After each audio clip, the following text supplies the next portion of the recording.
Bienvenidos, bienvenidas, amables oyentes, a su programa Diálogo Bíblico. Es grato estar con ustedes nuevamente. Y estamos junto al pastor Joel Sandoval y quien les habla, Raúl Medina. Un gusto poder saludarles, amigos que nos sintonizan para dar un nuevo inicio a este programa donde podemos estudiar la palabra de Dios. Seguimos con el conflicto de Pedro, ¿no es cierto? Que estuvo actuando un personaje tan extraordinario en la Biblia en realidad. Y yo creo que la experiencia con Cristo le ayudó mucho. Me vino a la mente mientras conversábamos ayer acerca de este Pedro, el último capítulo de Juan, donde se confronta, ¿no es cierto?, Jesús con Pedro.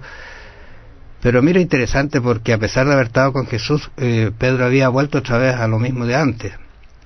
Pero esta reafirmación que hace Jesús con él lo cambia realmente. Y ahora con esa experiencia puede decirle a los cristianos de la época, a los personajes que están aceptando al Señor, estos cristianos nuevos, que van a tener un problema, y que un problema que quizás él lo cataloga como burla, como burlador en su segunda carta, capítulo 3, versículo 3 en adelante. Puntualmente él dice, sabiendo primero esto, que en los postreros días vendrán burladores andando según sus propias concupiscencias. ¿Qué te parece a ti este concepto de burladores que irán a aparecer? ¿Será que hoy día también los cristianos tienen burladores? Sí, cuando veíamos también el tema de la presión social, ¿no? Ahora nos estamos yendo un poco más a uno de esos ataques, que es la burla. Yo creo que a nadie le gusta hacer el ridículo o que se burlen de uno.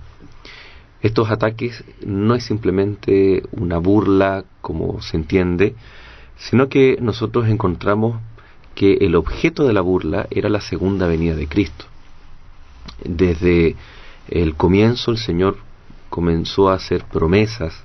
Cuando estuvo con sus discípulos, una de las promesas es: voy pues a preparar lugar, mas vendré otra vez. Y os tomaré a mí mismo para que donde estoy, vosotros también estéis. Entonces, aquí hay una confrontación, no solamente para el pueblo de Dios, no solamente este es un ataque, una burla para la iglesia en los tiempos de Pedro y para nosotros en nuestros días, sino que aquí hay una abierta confrontación a lo que Jesús prometió, lo que Jesús dijo. Hay un episodio en el libro de Génesis, en el comienzo, que Dios dice: si coméis de este árbol, ciertamente morirán. Aparece la serpiente, Satanás, y dice: si comen del árbol, no van a morir. O sea, una abierta confrontación, un mensaje completamente distinto, contradictorio a lo que es el mensaje de Dios. Por lo tanto, estos burladores en el tiempo de Pedro, tal vez las experiencias que podamos estar viviendo de burla, de creer en la segunda venida, de este escepticismo o secularismo que existe hoy en día en la sociedad, no es simplemente una tendencia, es el abierto ataque de Satanás contra los dichos de Cristo Jesús. Y eso era lo que Pedro estaba describiendo, ¿no? Ahora, esto reafirma algunos conceptos que para nosotros también deberían quedar claros, porque bien dice, sabiendo primero esto, que en los postreros días vendrán burladores, ¿no es cierto?, andando según sus propias concupiscencias, y diciendo, y aquí está lo que tú decías, ¿dónde está esa promesa de su advenimiento? Y de hecho uno tiene que pensar lo mismo, conversábamos el otro día por radio también de la segunda venida de Cristo, que efectivamente ha pasado tanto tiempo. Yo no sé cuánto tiempo eres tú adventista, quizás de niño, no sé. En el caso mío, yo recuerdo haber escuchado predicaciones del retorno de Cristo muy pronto. Han pasado algunos años, más que algunos, y para algunos quizás descansaron esperando la venida y ese Señor no vino. ¿Será que el Señor está retardando su promesa?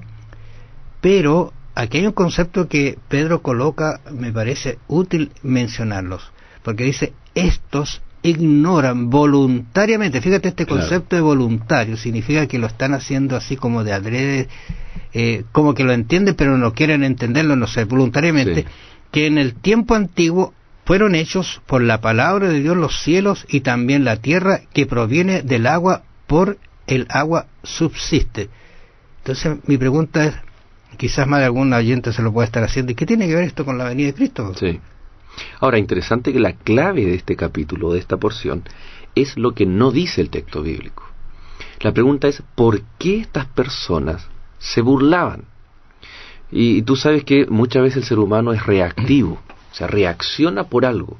Y ese algo, esa motivación, es la que Pedro tal vez no detalla, pero nosotros sí podemos saber. Recordemos que Pablo, Pedro, ¿no?, Juan, en sus escritos del Nuevo Testamento, en sus cartas, ellos apasionan por la segunda venida de Cristo. El apóstol Pablo, por ejemplo, escribe: los muertos en Cristo resucitarán primero. Y aquí está la clave. Luego él dice: pero nosotros, los que vivimos, seremos arrebatados. O sea, Pablo se consideraba vivo al momento de la segunda venida de Cristo. Pedro exactamente lo mismo. Entonces yo estoy imaginando a Pedro, a Pablo, a la iglesia cristiana, predicando con tanta vehemencia, con tanto poder del Espíritu Santo acerca de la segunda venida de Cristo. En otras palabras, el advenimiento estaba en sus venas. Ellos tenían pasión por la venida de Cristo. Y esto causaba una cierta incomodidad, un cierto recelo por aquellos que, como tú bien leías, dicen, por aquellos que voluntariamente no querían creer. Entonces, lo que no dice el texto era que había una especie de revolución social por la predicación de la iglesia cristiana. Y eso causaba una cierta, ¿cómo se llama esto? Enemigos, ¿no? Causaba adversidad de parte de la sociedad, o no del general, pero algunas personas que tal vez se transformaron en los enemigos acérrimos de esta creencia de la segunda venida de Cristo. Hay algo interesante que, en relación a lo que has comentado allí, él plantea la idea de que fueron hechos los cielos y todas las cosas que existen, ¿no es cierto?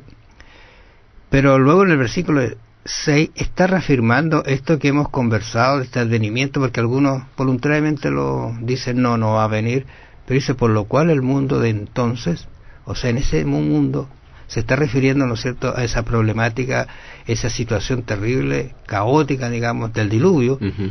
Dice: de entonces pereció anegado en agua. O sea, hubo también gente que voluntariamente no creyó, pero vino el fin. Exacto. Se terminó. Y esto que yo le estoy comentando, ¿dónde está la promesa? Se va a cumplir, crean o no, se burlen o no, la promesa va a venir tal cual ocurrió. Y ejemplo tenemos suficiente, dice Pedro, de que esto que pasó hoy día va a ocurrir con la venida del Señor Jesús. Está diciendo que Dios está al control.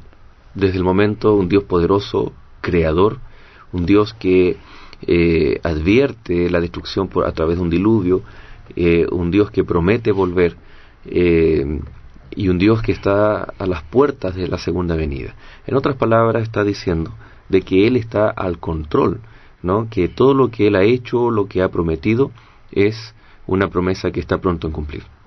Ahora, no sé si usted, amable oyente, ha escuchado alguna vez acerca de la venida de Cristo, o es uno de los que espera la venida de Cristo, pero si lo está escuchando por primera vez, a lo mejor se va a encontrar con alguna sorpresa cuando usted lo comente con alguien, que le va a decir justamente: ¿y tú crees que va a venir? Interesante también que los argumentos, los burladores, era que desde el comienzo ha sido todo igual. Ajá. Y nosotros podríamos también preguntarle a nuestros amigos: ¿has considerado que en este último tiempo las catástrofes naturales, el mundo político, económico, ha sido siempre igual? Yo creo que en este último tiempo hemos visto las señales predichas en la palabra de Dios de que anuncian la segunda venida. Bueno, es para pensar, amables oyentes. Grato nuevamente habernos encontrado. Los invitamos para una nueva edición de su programa Diálogo Bíblico. Bendiciones. Muchas gracias por su compañía. Que Dios les bendiga a cada uno de ustedes.